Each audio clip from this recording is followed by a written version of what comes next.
now you can see the screen. Okay, this is the model which we have created in the last class. I'll show you the plan. So this is the plan or the central line diagram or the grid system in AutoCAD. The same one we created in ETABS in the last class. We also defined the materials that we require when we design, that is the concrete of different grades like M20, M25 and steel of M20, sorry, steel of FE500, FE415. Okay. Now material is done, we will define the sectional properties. So in the menu bar, go to define, in that sectional properties, frame sections. So this option we will be using to define for columns and beams. Okay, the frame section option I'll select. So there are already inbuilt properties there which we don't require, so I'll delete that. There is an option here you can see on the screen, delete multiple properties. I'm deleting because when we are assigning the material it will be too much, so simply it creates a mess over there. So that's the reason I will be deleting this.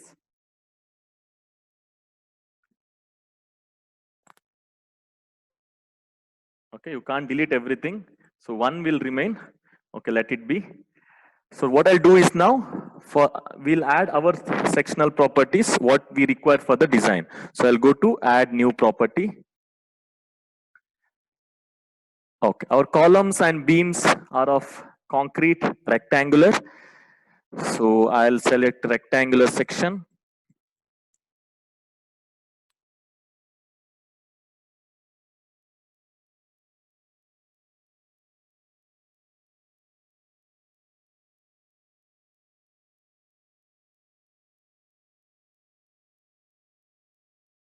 Select rectangular section. Okay.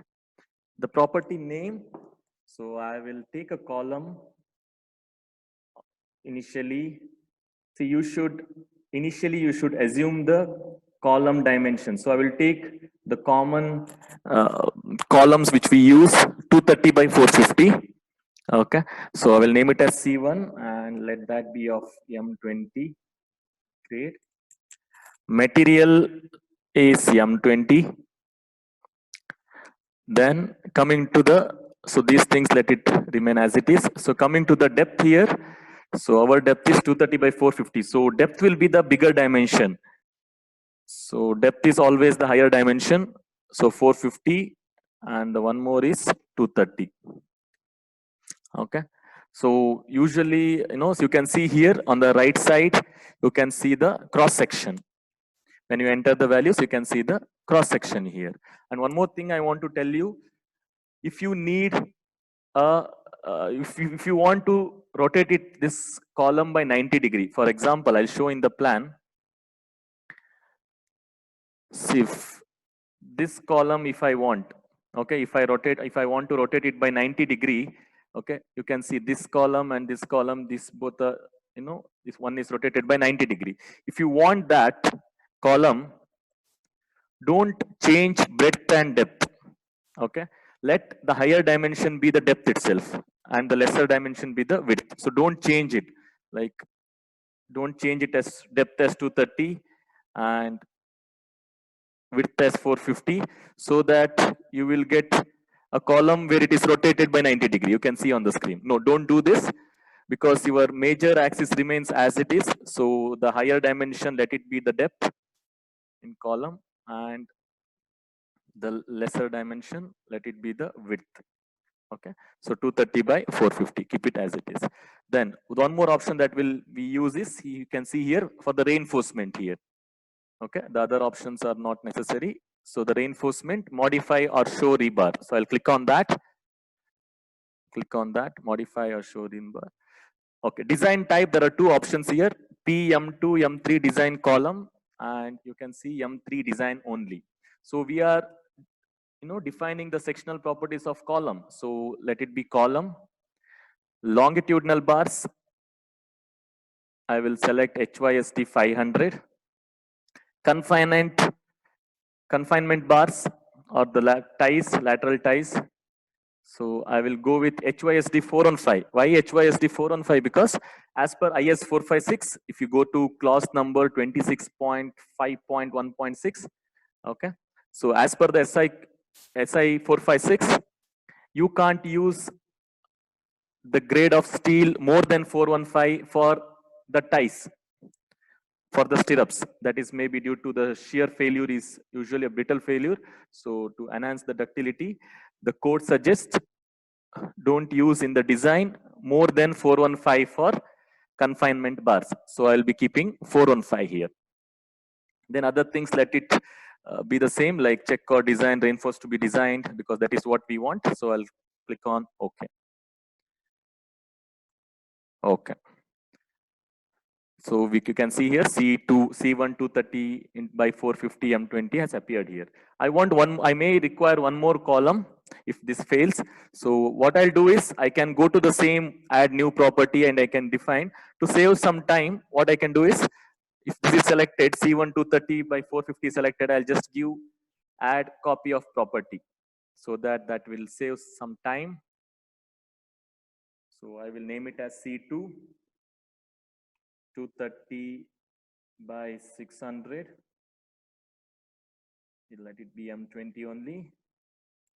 Okay. So material is M20 selected because I have given the copy of properties. So it is selected M20. Here you have to change the depth with 600. This is one more column I'm taking. So this comes around 9 inches by 9 inches width by 2 feet depth of column, 600 mm. Okay.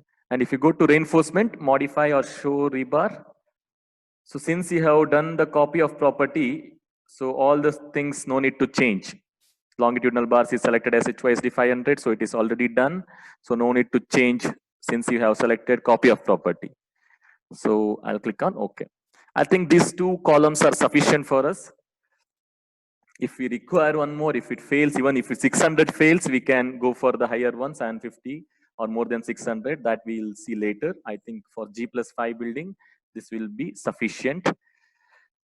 So now the column I have defined the sectional properties, I will define the beam properties. So this also comes in the same tab. So give add new property. So I'll select concrete rectangular. So here I will take the beam as one type of beam as B1, 230 by 450. These are the commonly used section. See, by taking these commonly used sections in the practice, like 450, 600, 230 by this thing, the one good thing is your formwork, that won't be a problem. The shuttering work won't be a problem. If you take the dimension of your wish, then you don't get the proper shuttering work for those sizes. So you should be having some knowledge before selecting the sizes of column or the beam. So material, I'll let it be M20. So you can add here M20. See, I'm writing all the details in the title just because later in the design, if I want any details about the material which I have used, so that it will be very clear. If I take it as just B1, then I don't know which type of section it is, whether it is 230 by 600 or 230 by 450. We can't make out. I should keep in mind B1 as 230 by 450. Okay. So instead, if I clearly mention the property name here, it will be easy for me later. Okay, depth is 450, similar to how you have define the section property of column. So width is 230, and modify or show reinforcement. See here, design type is the second one you should select. Don't forget to select this M3 design beam. Okay, not the column, because we are defining the section properties of beam now.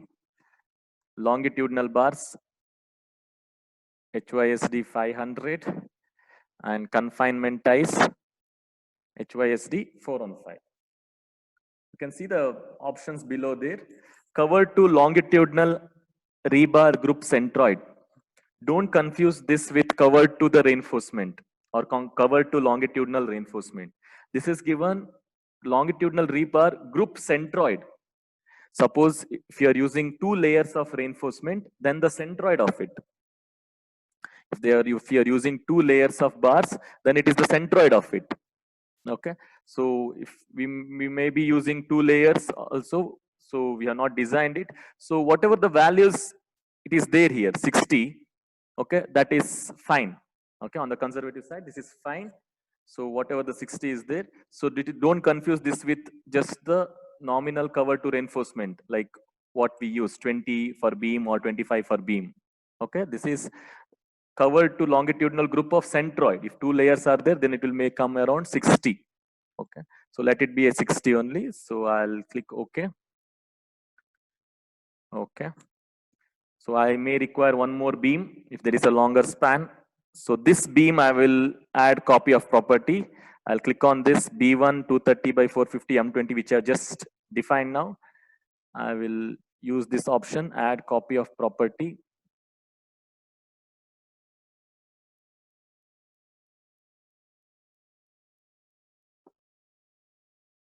B2 230 by 600 M20, material M20. So this is the advantage of using copy of properties. So only thing is I have to change the depth here 600.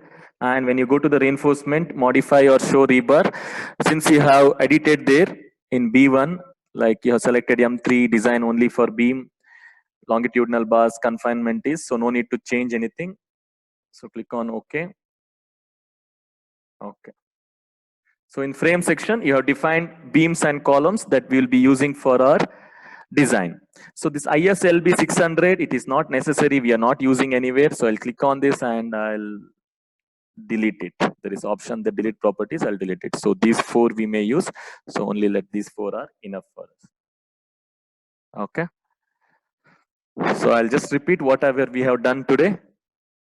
In the last class, we have defined the properties. Today, we have defined the sectional properties. Last class, we have defined the material properties. If you don't want this XY axis, on your grid lines, you can go to view and you can click on show axis so that will go. Okay. Okay. Next, we have defined beam and column. We will define slab. So go to define in menu bar, go to sectional properties, slab sections. So there is already 2 inbuilt slab properties will be there as plank 1 and slab. You can delete both, but both won't get deleted. One you can delete. I'll delete plank 1. Okay, I'll go to add new property.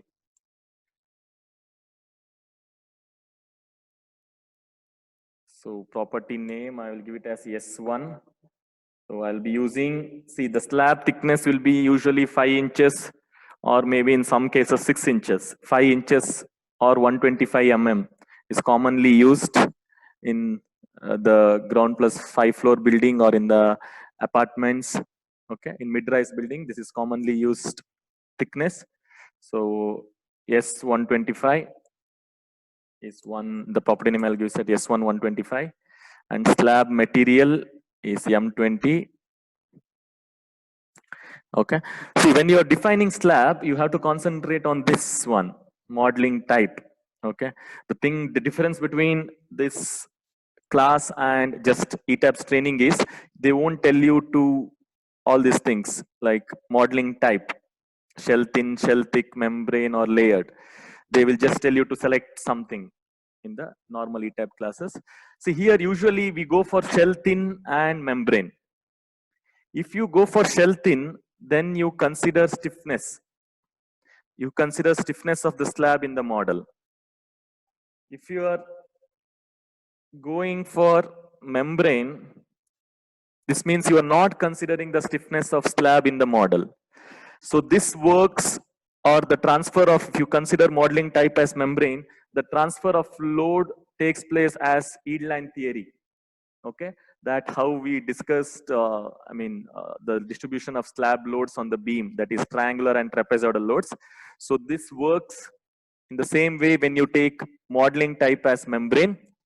So these buildings like mid-rise buildings, when the frame sections, when you have beams, columns, you can take it as membrane, and that is fine, that works well. Suppose if it is a flat slab or maybe curved slabs you will be having, then it is necessary to take it as shell thin. Okay, if it is a flat slab where you want the stiffness into the model, then you can take it as shell thin. So for this type of building, membrane is fine. Thickness is 125. Thickness is 125 mm. So I'll click on OK. I will delete this slab one. Now I can delete. Okay. So I may require, I don't know whether it is useful. So I'll just define and keep. So I'll require a 6 inch slab, maybe if it is required. So yes, to 150 mm. So M20, let it be membrane. So here you change the thickness as 150. Press on OK. Then I will add one more. S3 125. One way. Okay. One way slab. One way. Okay, M20 membrane. So when you're using one way slab, there is a small tick mark you should give here. That is an option there. Use special one way load distribution. So if you're defining a one way slab, click on this. So this is ticked. Then thickness is 125. Okay. When you're designing a staircase are designed like slabs. So you may require one more type. I'll call it as S4 for staircase.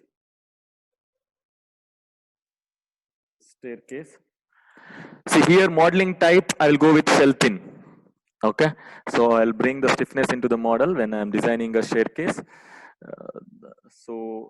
That this modeling type, I will take it as shell thin. Okay, thickness is 125. I'll click on OK. Okay, so you have defined now the beams, columns, and slab. There is a shear wall, so I will define that also. Go to the define option, sectional properties, option called wall section. Wall section, okay. Go to wall section, add new property, W1 of thickness around 230 mm. Property specified, okay. Wall material M20. See, this modeling type should be shell thin here. Modeling type, when you are defining a shear wall, you should consider it as shell thin. Modeling type shell thin, because it attracts the lateral load, so you should bring that stiffness into the model. Okay, thickness 230 mm. Thickness is 230 mm. Okay. Okay. Now you have defined the sectional properties. So now you are ready with the grid lines.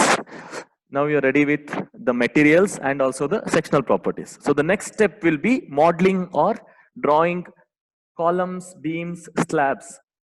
Okay, or the proper modeling, not the grid lines, modeling columns and beams. So that we will look into this class. So I'll teach the next, this will be drawing or modeling columns and beams. Okay. So as I told you, follow this order. So edit we have used, then we went to define. So define we used for 2 times. Now we are going to draw. So draw column, beam, go to this. So there is an option called quick draw columns. So it saves our time. There are other options also that I will not discuss here. So which is one which will be very time saving for us. That we will discuss, not the time consuming one. So which saves our time. So that tool I will be discussing here. Not all the tools which you can draw the columns. So I'll be selecting here, as the name indicates, quick draw columns. Okay, I'll be selecting this one.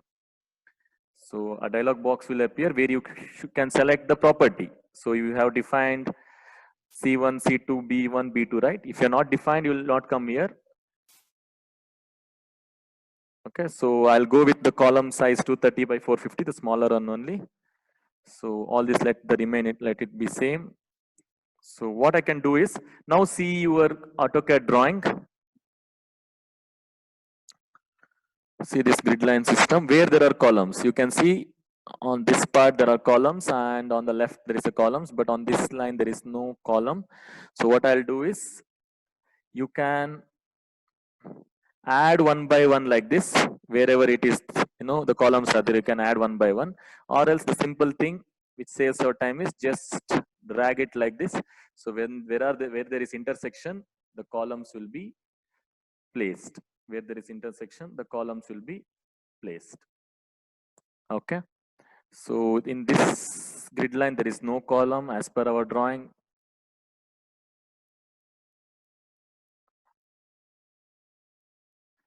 Okay, so this, there is a column. Okay, so after you draw it, press escape. Okay, so that nothing is selected. This is most important. You can see there is a small left side CLR, clear. Okay, if it is not active means nothing is selected. This is one thing you should keep in mind, because sometimes without knowing, when you don't have much concentration, something will be selected without knowing, without coming to a notice. So then that will lead in error in our design or the analysis. So it is better if you see that clear selection option. If it is not active means nothing is selected. Okay, now I'll see the plan as per our AutoCAD. Yes, it is same. Yeah, the certain column should be oriented in the other way. So I should turn it by 90 degree. That I'll do it. And one more option in ETABS that you should be knowing is, see, there is at the top bottom, there is something called one story. See what this is now I have drawn the columns. If you see the elevation in 3D, you can see only the columns were drawn in the first floor because the plan was selected on the first floor.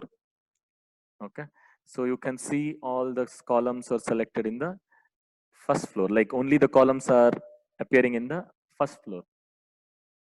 Now, if I have a symmetrical structure or a similar stories, what else I can do is,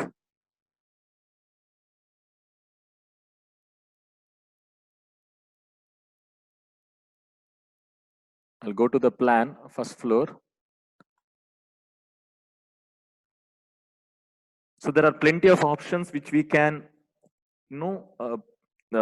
copy this first floor plan to the rest of the floors. There is option called replicate that I'll be discussing later.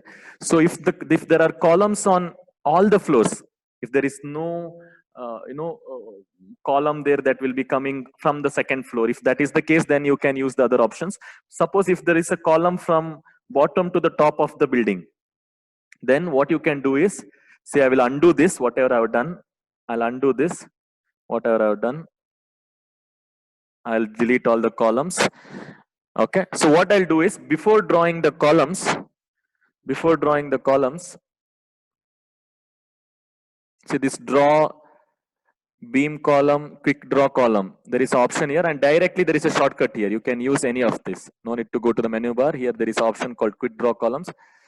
So before drawing the columns, what I'll do is I will select this as all stories.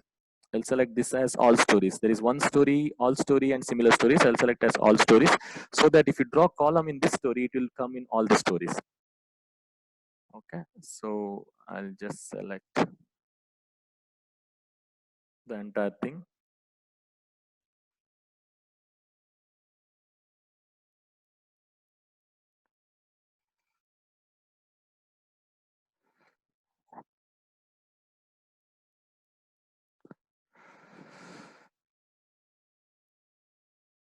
Maybe I have, while undoing, that's the grid lines may disappear. Wait, I'll go to the plan, plinth, apply. Okay, it has appeared there. It has appeared. No, even though it was not visible, it was there. Okay, so now I'll draw on this side. Okay, now if I go to 3D, you can see in 3D that the column has come in all the floors. So this is the one option which you can use if you want to draw it, the columns to all the floors, because usually the columns will be there from the bottom of the building to the top of the building, unless if there is a changes in dimension in the top floor, or if there is a hall coming up in the second floor or third floor where the architect tells you to stop the column at second floor itself, don't continue, then there will be changes. If there is a similar floors are there, typical floors are there, then usually the columns will be there from the bottom to the top. But in the top, that is lift machine room, you don't require all the columns. Now I'll go to the plan. So I'll go to LMR. So top floor. Okay. So in top floor, not that all the columns will be required there. If you see the plan, about terrace, you can see only this one. One is for the lift room and the water tank will be coming up. So only this portion, the columns should be raised at the top floor. This thing is not, these columns are not raised. So what you can do is accept these columns, okay, you delete all the columns. Make sure that you have selected plan view. You should plan view of LMR,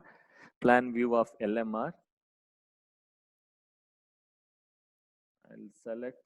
So here not all the stories go for one story, because you're deleting it in only one story. This is what you should keep in mind when you change from all story to one story. It will no, now it will be whatever you changes you do, this will be in this story only. If you go for all stories, then in all the stories it will be changed. So these columns I don't want in the top floor, because there is only lift machine room and the water tank there. So I'll select this. So select all the things, then we can delete. So select whichever is not necessary.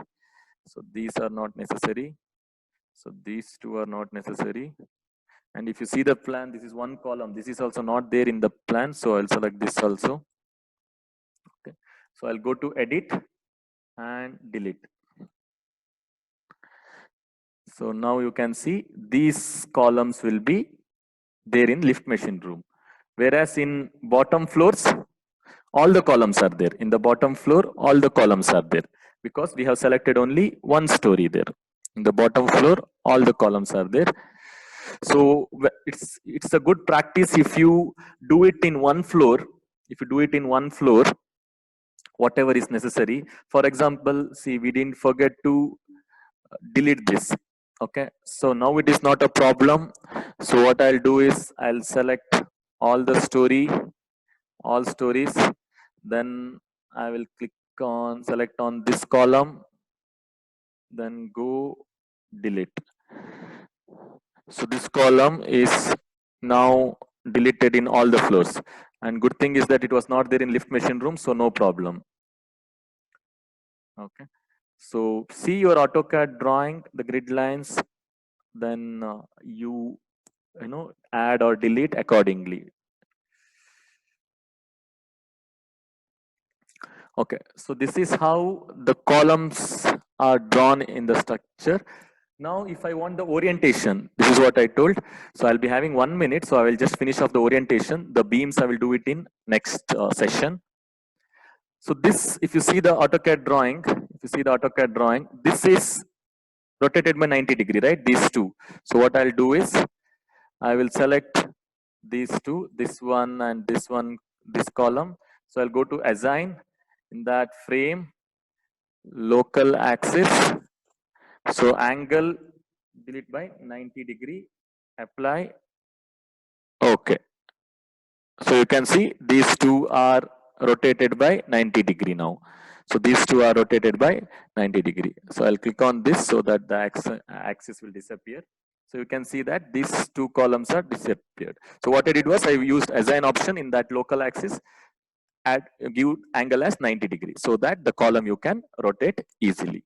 So the next part will be drawing the beams, that I'll do it in next session. Thank you.